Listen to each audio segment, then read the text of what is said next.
وما أرسلنا من قبلك إلا رجالا نوحي إليهم فاسألوا أهل الذكر إن كنتم لا تعلمون.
Rasul yang Allah Subhanahu wa ta'ala telah utus kepada umat manusia, atau yang dinamakan dan disebut oleh Nabi di dalam ungkapan hadisnya, tepatnya di dalam hadis Jibril, hadis yang dikeluarkan oleh Imam Al-Bukhari di dalam kitab sahihnya. Rasulullah sallallahu alaihi wasallam pernah ditanya oleh Jibril. Ketika Jibril mengatakan, "Akhbirni anil iman."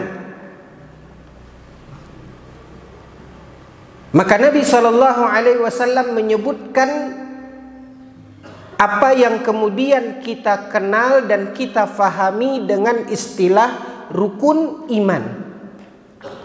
Dan salah satu dari apa yang disebutkan oleh Nabi sallallahu alaihi wasallam yaitu beriman kepada Rasul Allah Subhanahu wa taala. Beriman kepada Rasul yang diutus oleh Allah Subhanahu wa taala. Makanya Allah Subhanahu wa taala menyebutkan di mana orang-orang yang beriman itu ketika mereka yakin, percaya bahwasanya adanya orang-orang yang telah dipilih oleh Allah, yang Allah Subhanahu wa ta'ala berikan kepada mereka wahyu, yang kemudian Allah Subhanahu wa ta'ala amanahkan orang-orang yang Allah beri wahyu tersebut untuk menyampaikan risalah Allah kepada umat manusia. Dan ini adalah bagian dari iman. Dari sekian para nabi dan rasul yang diutus oleh Allah Subhanahu wa ta'ala kepada umat manusia, maka kita sebagai umat akhir zaman, Allah Subhanahu wa ta'ala utus kepada kita Khatamul Anbiya. Allah utus kepada kita penutup dari para nabi dan rasul, la nabiyya ba'dahu, yang tidak ada seorang nabi pun setelah beliau. Itulah nabi kita Sayyidul Anbiya, sebagai penghulunya para nabi, sekaligus Khatamul Anbiya, sekaligus penutupnya para nabi, itulah Nabi kita yang mulia, Nabi Muhammad sallallahu alaihi wasallam.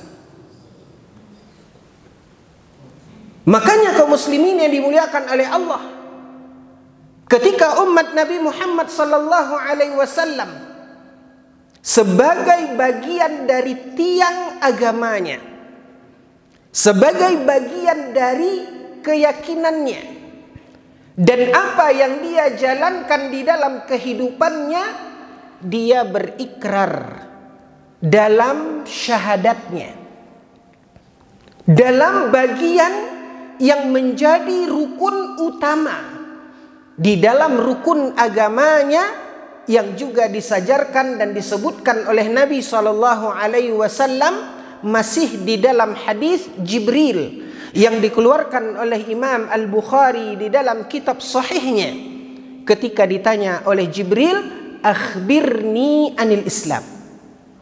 Kalau tadi sebelumnya Jibril berkata kepada Nabi SAW, akhbirni anil iman, sampaikan dan ceritakan kepadaku tentang iman.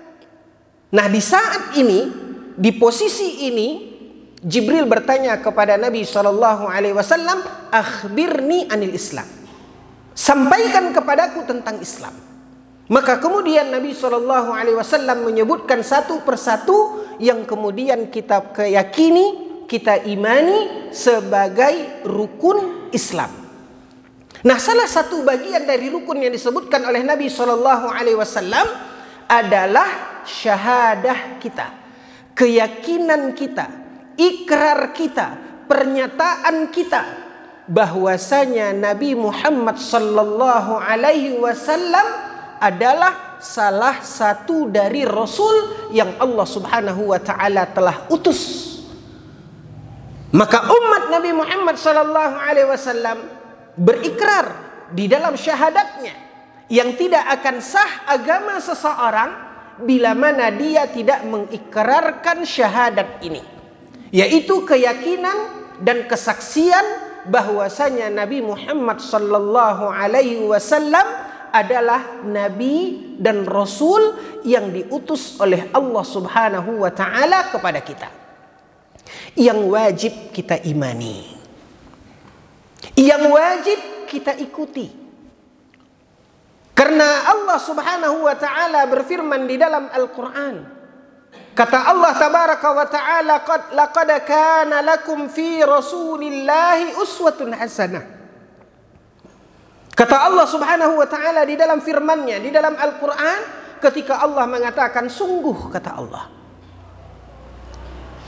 kana lakum, adalah bagi kita, fi Rasulillah, pada diri Nabi SAW, dijadikan oleh Allah Azza wa Jalla Nabi SAW sebagai uswatun hasanah, sebagai suri tauladan, ikutan, panutan kita. Makanya kaum muslimin yang dimuliakan oleh Allah, ketika para ulama menguraikan dan mengupas pembahasan terkait dengan syahadat ini, yaitu wa asyhadu anna Muhammadar Rasulullah, ketika kita berikrar dan menyatakan keyakinan serta keimanan kita akan kerasulan Nabi Muhammad sallallahu alaihi wasallam, yang kita jadikan dan yakini di mana beliau adalah Rasul yang Allah Subhanahu wa Ta'ala telah pilih, yang Allah Subhanahu wa Ta'ala telah berikan wahyu kepada beliau, yang Allah amanahkan agar beliau menyampaikan kepada umatnya. Makanya para ulama ketika mengurai dan mengupas masalah ini, kaum muslimin, apa yang ada di balik pernyataan kita ketika kita menyatakan bahwasanya Nabi Muhammad sallallahu alaihi wasallam adalah Nabi dan Rasul Allah Subhanahu wa Ta'ala. Apa konsekuensi, apa yang ada di balik pernyataan ini? Karena sesungguhnya ikhwatal iman, apapun yang kita nyatakan, maka apapun pernyataan tersebut, pernyataan itu memiliki konsekuensi. Lihatlah dalam kehidupan dunia kita, apa Apa yang menjadi pernyataan seseorang ketika dia menyatakan di mana dia diterima di sebuah perusahaan, di mana dia diterima bekerja di sebuah perusahaan, maka dia diangkat menjadi karyawan, otomatis ikhwatal iman, pernyataan di mana dia diangkat menjadi karyawan dan dia bersedia menjadi pekerja di perusahaan tersebut, maka ini memiliki konsekuensi yang harus dia jalankan. Begitu juga kaum muslimin yang dimuliakan oleh Allah. Ketika kita diberi hidayah oleh Allah Subhanahu wa taala dan memilih serta menjadikan Islam ini sebagai agama bagi kita, maka pilihan kita tersebut memiliki konsekuensi yang harus kita tunaikan, yang harus kita jalankan sebagai seorang muslim.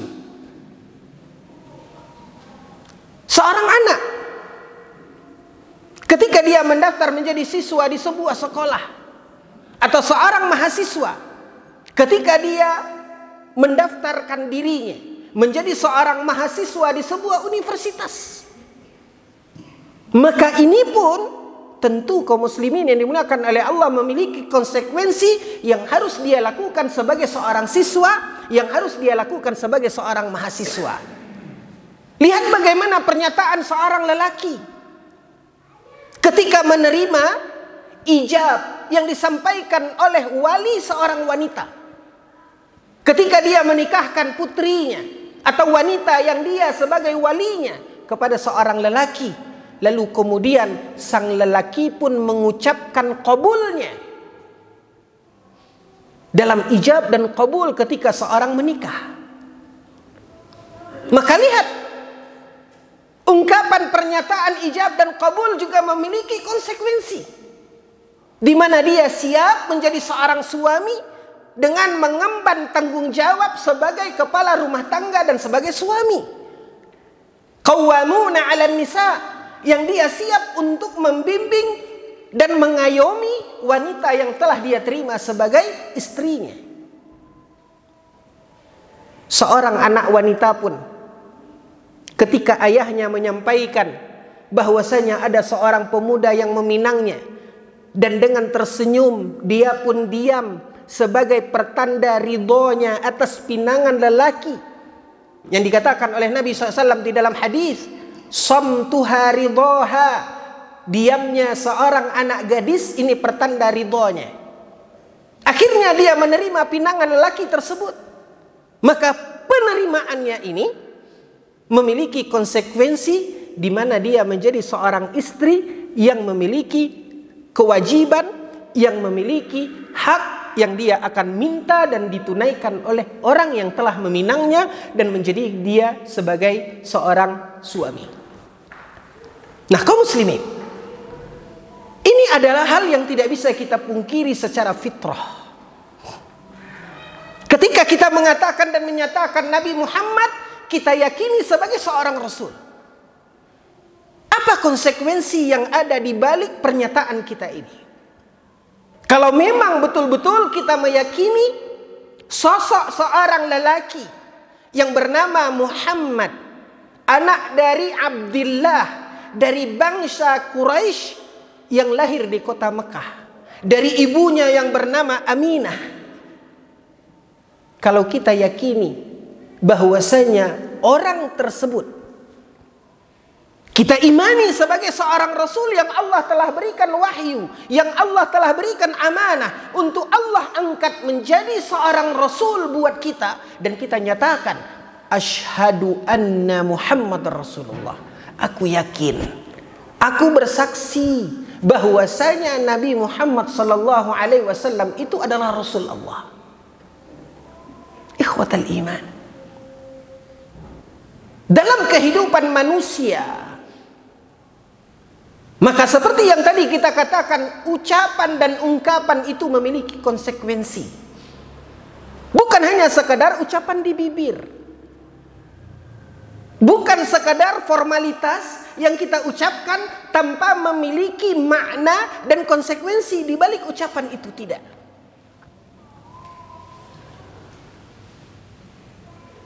Makanya kaum muslimin yang dimuliakan oleh Allah, Apa yang kita ucapkan? Di mana kita mengatakan dan menyatakan dengan sepenuh hati bahwasanya Nabi Muhammad SAW adalah Rasul Allah. Apa konsekuensi yang ada di balik ini semua? Makanya para ulama kaum muslimin yang dimuliakan oleh Allah ketika menguraikan dan menjelaskan masalah syahadat ini, maka setidaknya ada 3 konsekuensi yang harus menjadi catatan ketika kita mengikrarkan bahwasanya Nabi Muhammad sebagai seorang Rasul. Apa konsekuensi dari ucapan ini, ikhwatal iman? Kalau seandainya memang betul kita meyakini bahwasanya beliau adalah utusan Allah, adalah Rasul Allah, maka konsekuensinya yang pertama, tasdiquhu fima akhbar. Kita wajib meyakini apa yang telah disampaikan dan dikhabarkan oleh orang yang kita yakini sebagai Rasul ini. Apapun yang beliau sampaikan, apapun yang telah beliau katakan kepada kita, maka kita wajib mengimani dan wajib meyakini.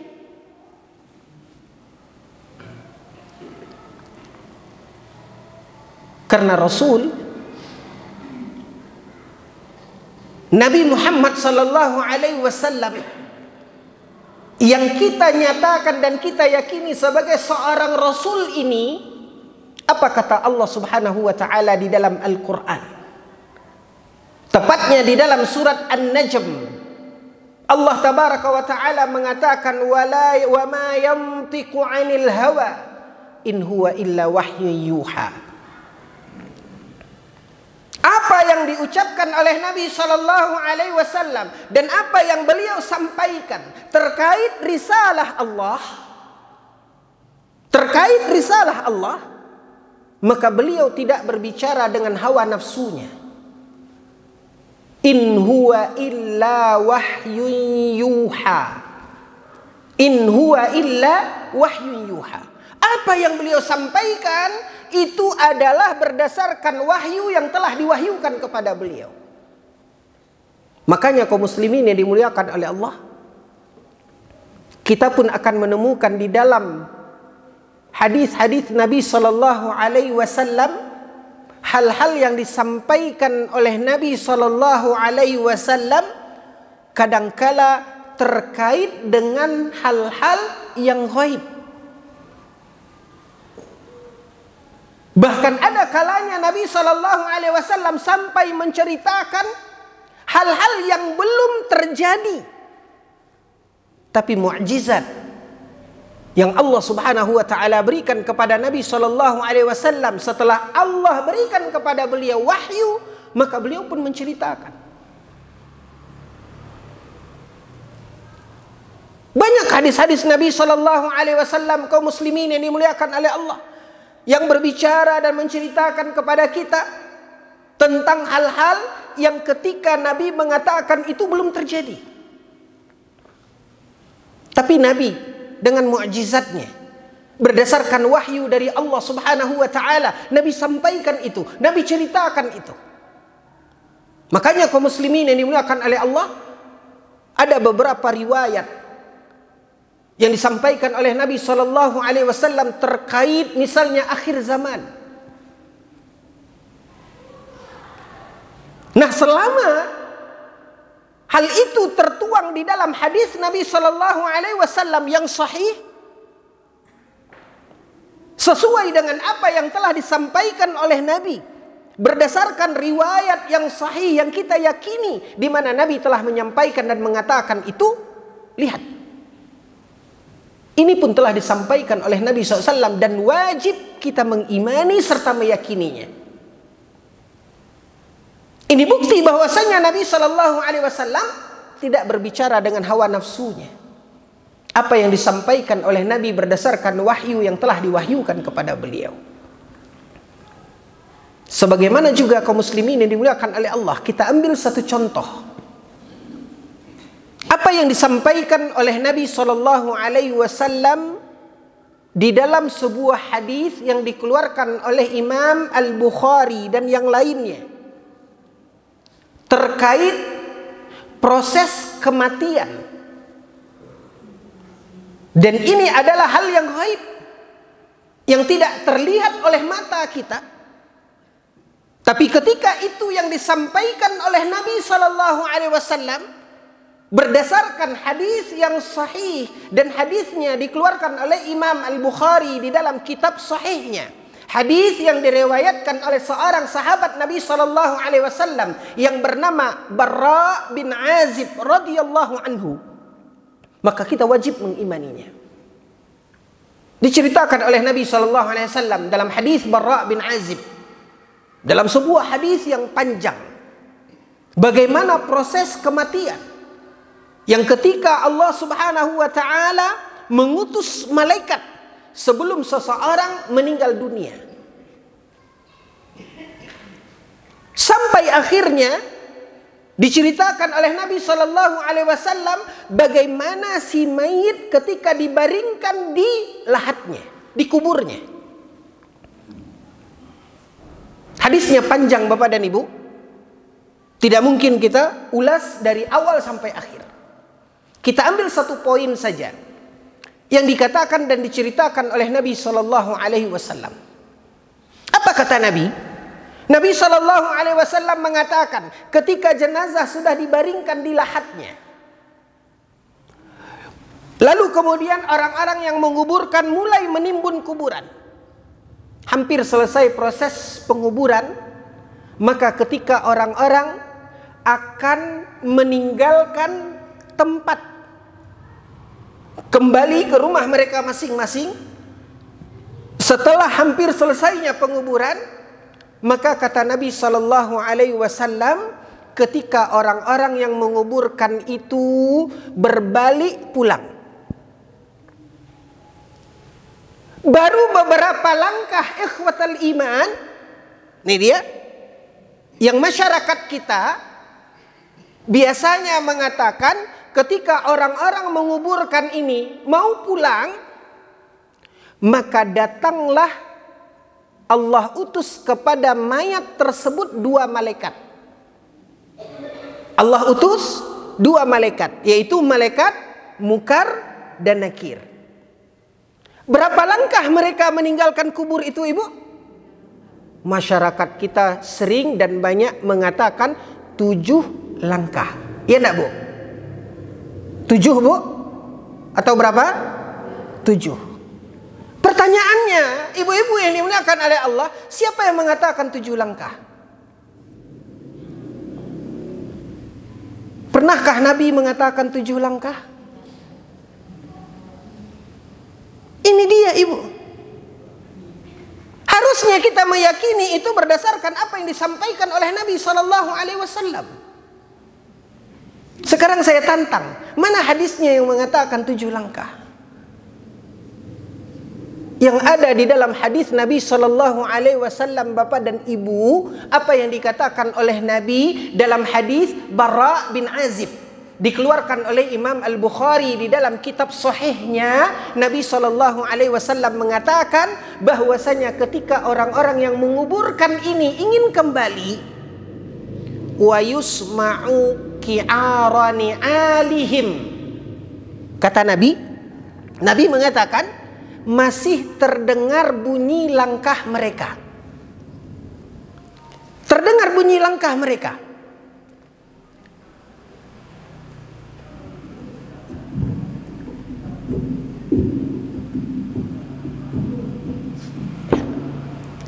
Masih terdengar bunyi langkah mereka.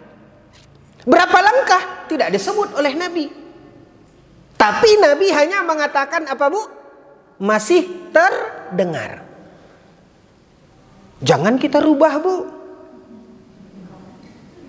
Karena Nabi menyampaikan itu berdasarkan wahyu. Dan ini hadis Nabi Sallallahu Alaihi Wasallam. Nabi mengatakan wa yusma'u ki'arani alihim. Apa kata Nabi?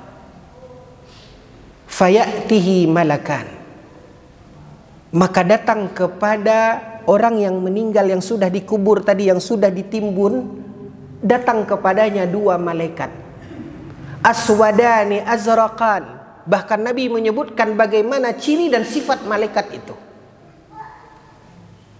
Lalu kemudian Bapak dan Ibu, fatu'adur ruhu ila jasadihi, kata Nabi SAW dalam hadis ini. Maka dikembalikan ruhnya, dikembalikan ke jasadnya. Begitu dia dikubur, hampir selesai penguburan dan selesai orang-orang berlalu, masih terdengar langkah mereka, malaikat sudah datang. Ketika malaikat datang, ruhnya dikembalikan ke jasadnya. Wa yujlisanihi. Bahasa Nabi mengatakan, kemudian malaikat itu mendudukkannya. Bapak dan Ibu, kita berpikir, kalau datang dua malaikat menemuinya di dalam kubur, sementara kuburnya sudah ditutup, lewat mana? Kita berpikir,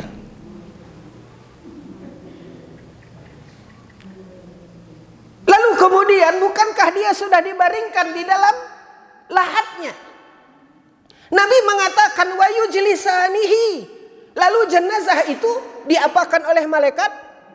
Bagaimana dia mau duduk? Orang bergerak saja bagaimana mau duduk, kepalanya kejeduk. Akal kita akan mengatakan, tapi tidak iman kita Bapak dan Ibu. Selama yang mengatakan itu adalah Nabi Shallallahu Alaihi Wasallam, selama yang mengatakan itu adalah orang yang dikatakan oleh Allah, alladzi la yantiqu 'anil hawa, tidak berbicara dengan hawa nafsunya, apa yang beliau sampaikan berdasarkan wahyu, sami'na wa ta'na, itu dia baru iman. Tapi kalau masih kita ragukan, masa, kok bisa, mana mungkin, mana iman kita Bapak dan Ibu? Berbusa pun mulut kita mengatakan wa asyhadu anna Muhammadar Rasulullah, tapi kita tak percaya. Jelas-jelas Nabi menyampaikan, jelas-jelas Nabi mengatakan, ini dipertanyakan iman kita. Apa maksud kita mengatakan wa asyhadu anna Muhammadar Rasulullah? Karena ini konsekuensinya, Pak. Kenapa kita mesti percaya? Padahal tidak masuk di akal kata kita.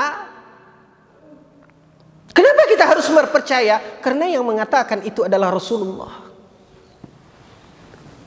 Lihat Pak, cerminan keimanan yang dipertunjukkan dan dicontohkan oleh Abu Bakar.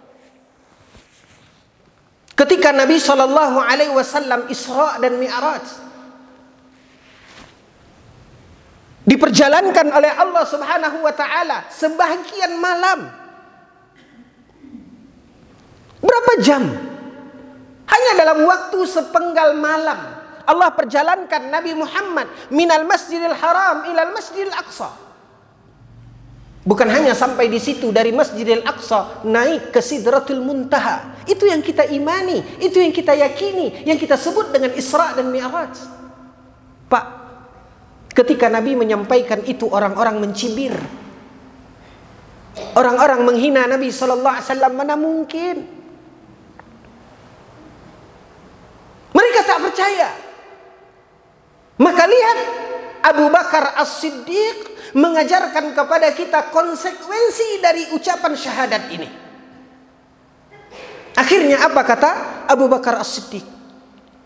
Apapun itu, kalian cibir, kalian mengatakan bahwasanya Nabi berdusta, tapi tidak bagiku. Apapun kalian mengatakan, mana mungkin, mustahil, masa sebegitu cepatnya Nabi dari Masjidil Haram ke Masjidil Aqsa?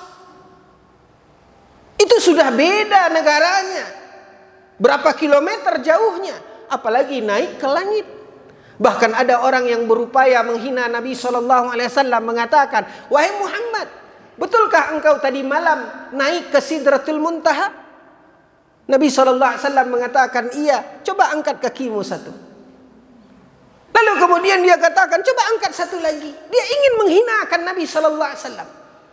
Ingin membuktikan secara akal pandangan manusia itu tidak mungkin. Jangankan untuk naik ke langit, sejengkal saja dari tanah mengangkat kedua kakinya dia tidak bisa. Karena konsekuensi ketika dia telah meyakini Nabi sallallahu alaihi wasallam sebagai seorang rasul adalah mengimani apapun yang beliau sampaikan.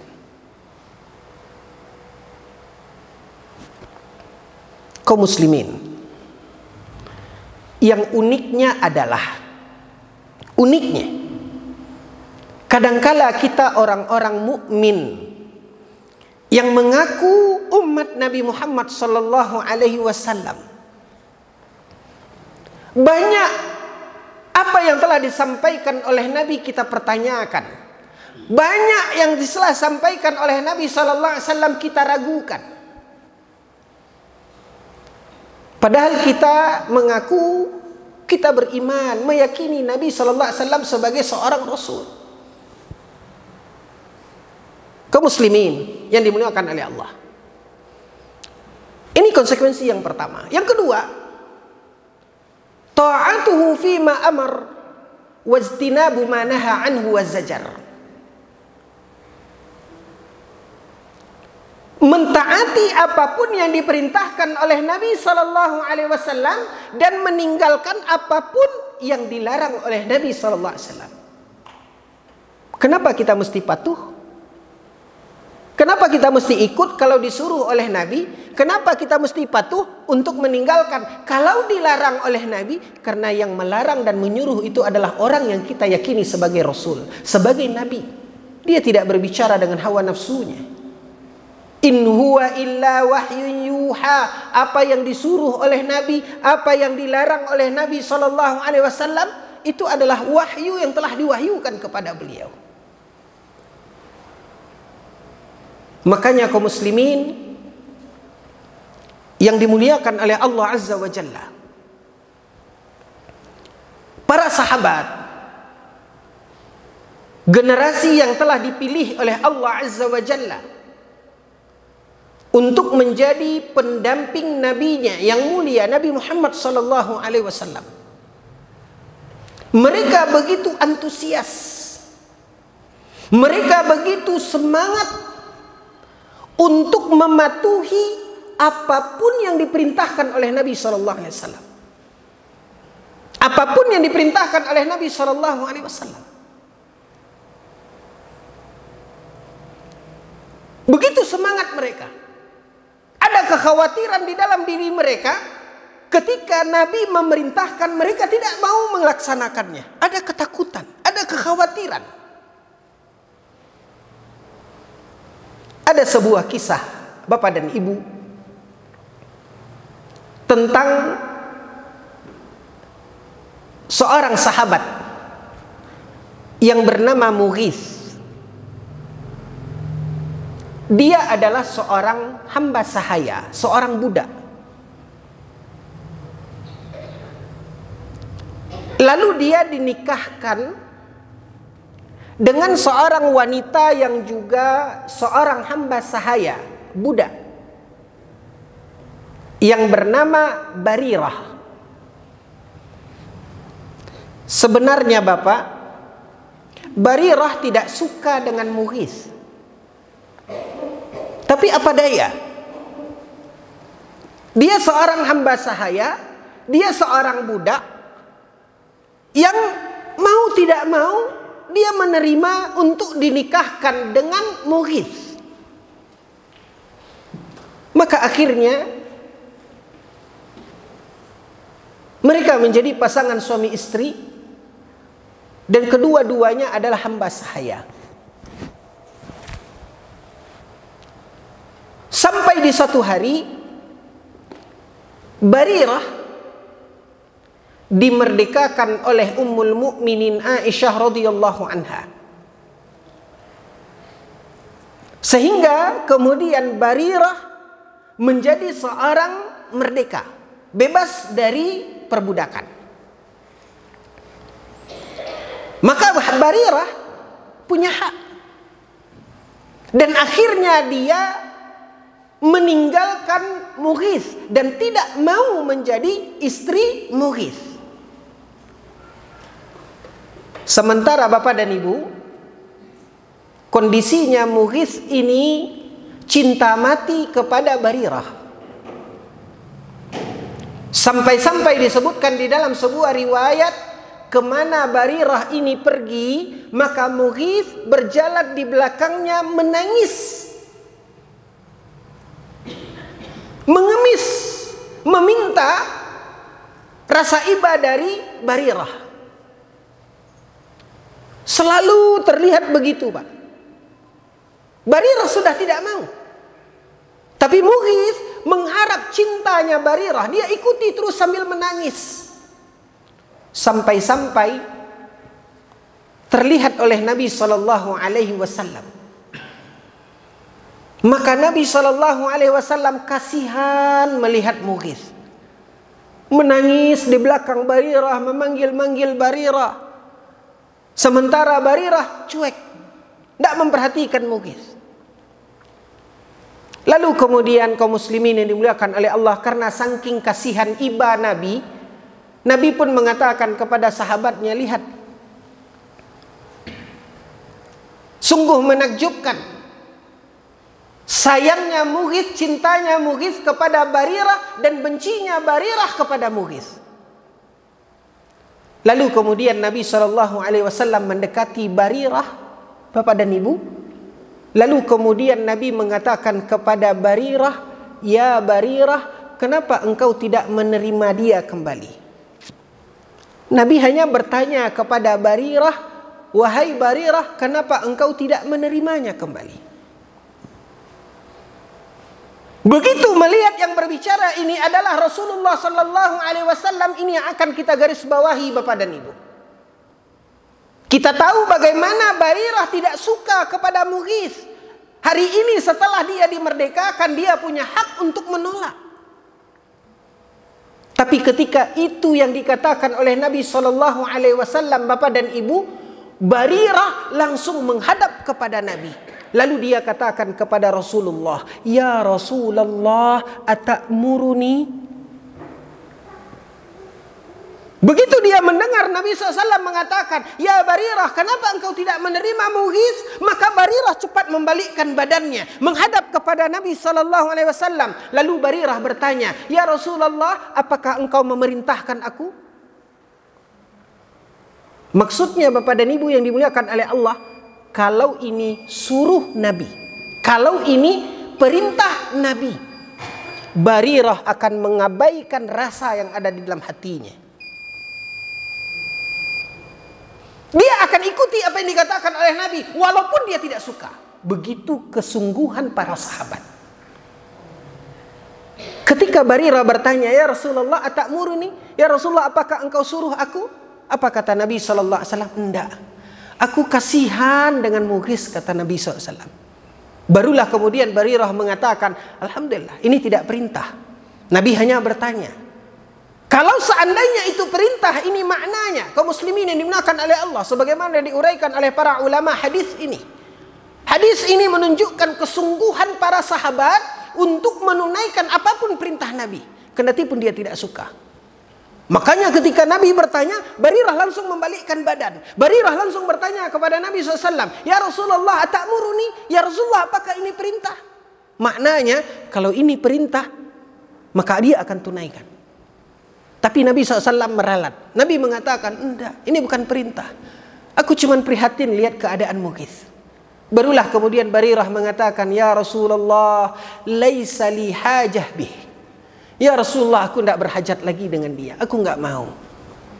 Akhirnya kaum muslimin yang dimuliakan oleh Allah, Nabi memberikan solusi yang lain. Yang ingin kita garis bawahi di sini adalah kesungguhan para sahabat takut apabila terabaikan apa yang Nabi SAW perintahkan.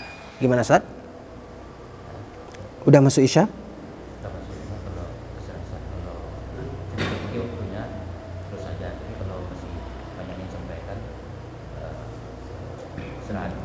Rencananya banyak sampai subuh.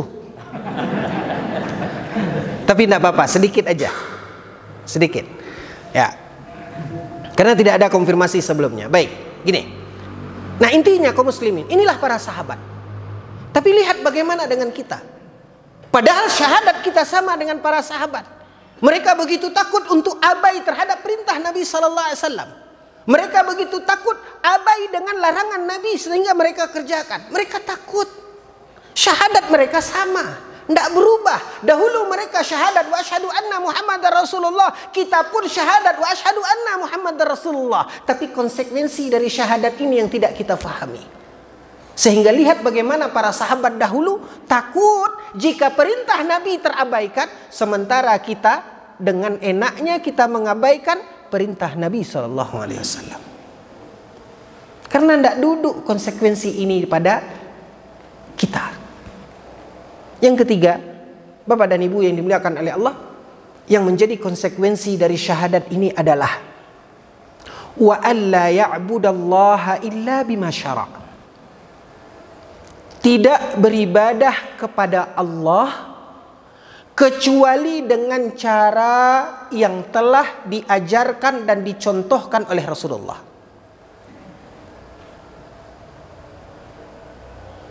Apapun ibadah yang telah diperintahkan oleh Allah, tunaikan, jalankan bagaimana Nabi SAW menunaikannya. Makanya kaum muslimin yang dimuliakan oleh Allah, lihat apa yang dikatakan oleh Nabi SAW terkait satu ibadah yang menjadi salah satu rukun agama kita, yaitu salat. Ibadah yang pertama kali nanti akan dihisab oleh Allah sebelum Allah menghisab amal-amal yang lain. Apa kata Nabi SAW? Sallu kama ra'aitumuni usalli, kata Nabi. Tunaikanlah salat itu sebagaimana engkau melihat aku salat. Nabi SAW telah mengajarkan kepada kita bagaimana salat itu. Mulai dari takbir sampai salam. Bagaimana Nabi di dalam gerakannya, bagaimana Nabi di dalam bacaannya. Semua tertuang di dalam hadis Nabi SAW.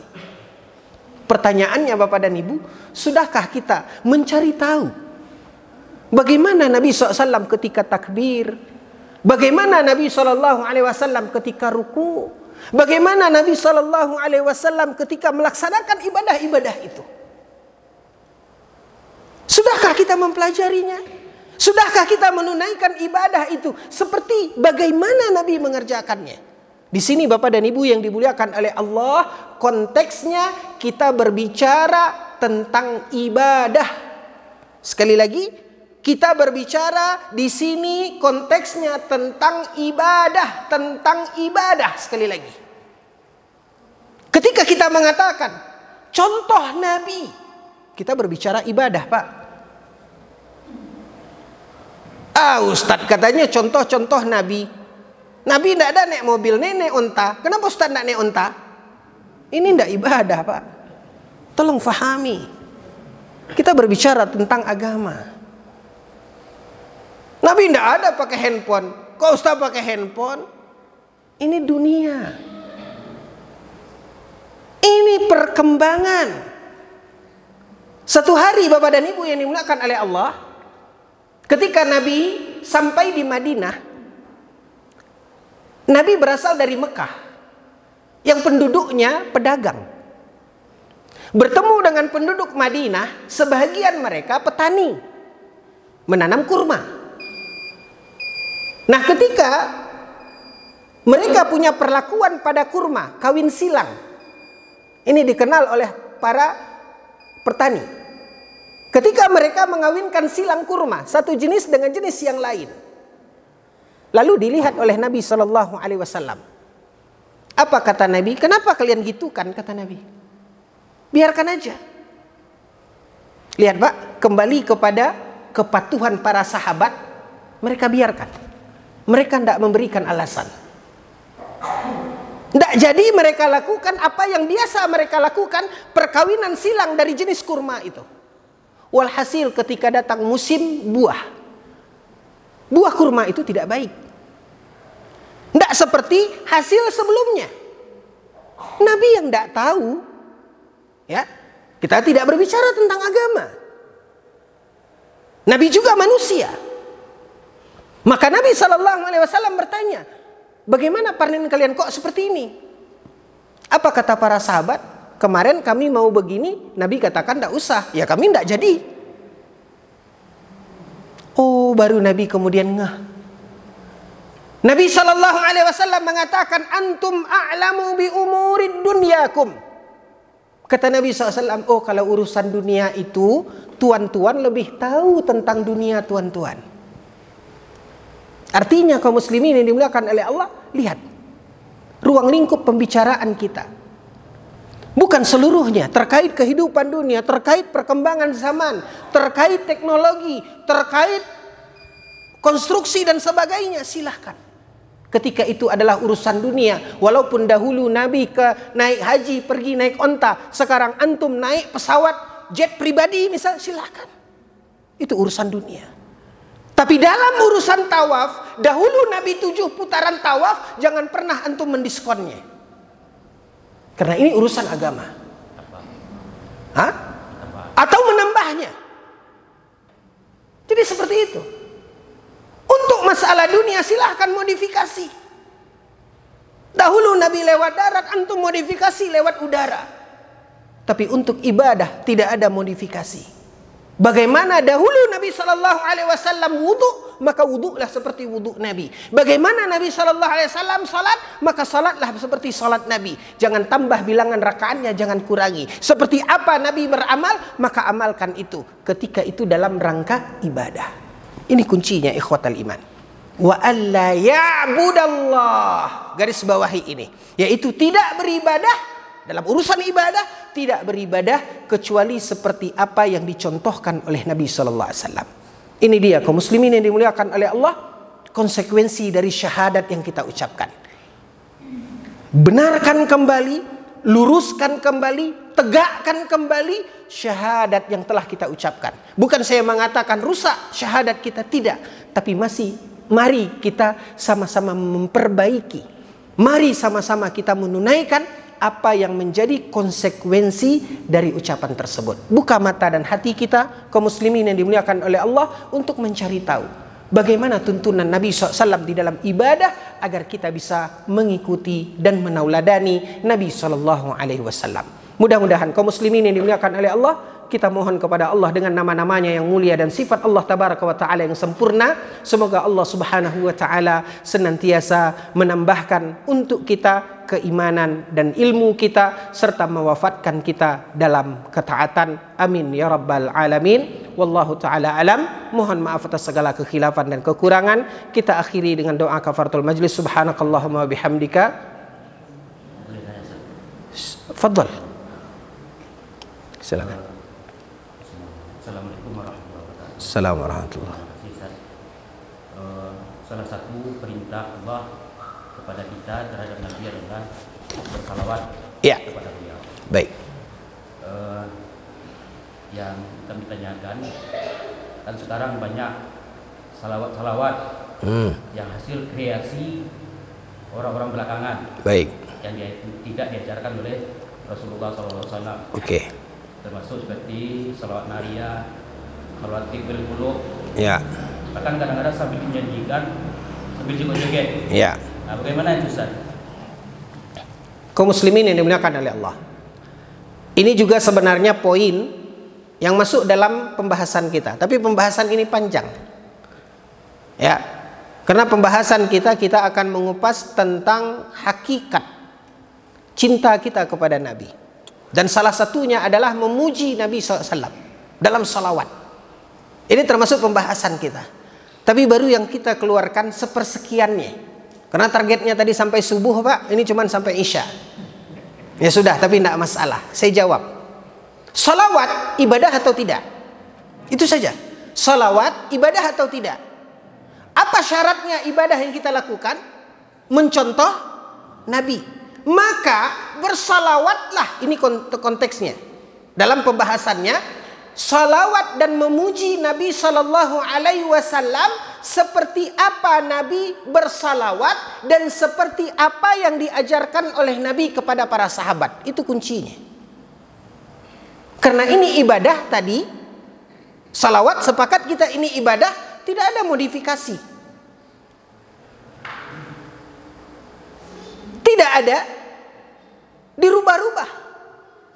Seperti apa? Ya seperti itu. Sebenarnya ini kata kuncinya, ini kaidahnya. Lihat, apapun itu kaum muslimin yang dimuliakan oleh Allah. Ya. Karena apa yang dilakukan oleh Nabi sallallahu alaihi wasallam dalam ibadah sampai hari kiamat itu tidak bisa dimodifikasi. Agama kita telah sempurna. Malam yakunil yauma dina, apa yang pada hari ini tidak ada di dalam agama sampai hari kiamat tidak ada dalam agama. Begitu kata Imam Malik dalam ungkapannya. Kuncinya seperti itu. Salawat ibadah, ibadah. Ya sudah, bagaimana cara ibadah? Ikuti seperti apa Nabi beribadah. Apakah Nabi bersalawat? Salawat. Ya sudah, salawat seperti salawat Nabi. Apakah para sahabat memuji Nabi? Ya, para sahabat memuji Nabi. Ya sudah, puji Nabi seperti para sahabat memujinya. Bagaimana Abu Bakar memujinya? Jangan sampai ikhwatal iman seperti diingatkan oleh Nabi. Nabi mengingatkan para sahabatnya. Apa kata Nabi? La tuturuni kama atratin nasara Isa bin Maryam. Kata Nabi SAW, jangan kalian berlebih-lebihan di dalam memujiku, kata Nabi. Sebagaimana berlebih-lebihannya orang-orang Nasara di dalam memuji Isa anak Maryam. Maka bagaimana yang tidak berlebih-lebihan? Ikuti tuntunan Nabi SAW. Itu kata kuncinya dalam setiap ibadah Bapak dan Ibu. Nah, seperti apa? Bagaimana salawat Nabi? Itu dia yang saya himbau tadi. Buka mata kita, buka hati kita, keinginan kita untuk mempelajarinya. Mari sama-sama kita gali. Seperti apa? Pernahkah salawat nariyah itu ada disampaikan, dibaca oleh Nabi SAW? Pernahkah salawat ini disampaikan dan dibaca dengan cara seperti itu oleh para sahabat? Pelajari. Kalau memang itu dibaca dan dilakukan oleh Nabi SAW, ikuti. Sami'na wa ata'na. Kan itu dia prinsip kita tadi. Tapi ketika hal itu tidak pernah dibaca dan dilakukan oleh Nabi SAW, apa argumen kita? Apa alasan kita melakukannya? Sesuatu yang tidak dilakukan oleh Nabi SAW. Makanya Allah Subhanahu wa taala berfirman sebagai penutup di dalam Al-Qur'an, Allah tabaraka wa taala mengatakan, "Wa may yushaqiqir rasul min ba'di ma tabayyana lahul huda wa yattabi' ghaira sabilil mu'minin nuwallihi ma tawalla wa nuslihi jahannam wa sa'at masira." Apa kata Allah Subhanahu wa taala dalam Al-Qur'an? Orang-orang yang menyakiti Rasul. Lihat Bapak.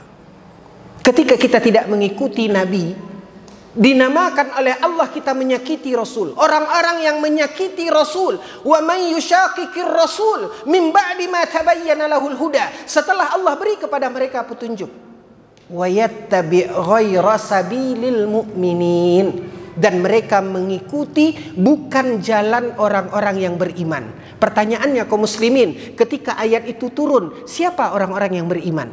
Para sahabat.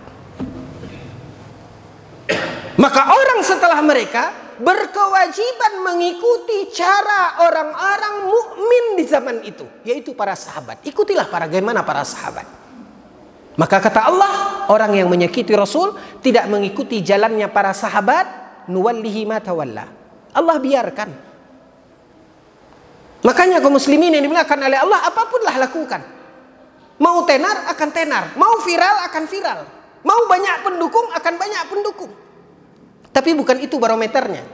Allah mengatakan nuwallihi ma tawalla. Tapi ingat, wa nuslihi jahannam.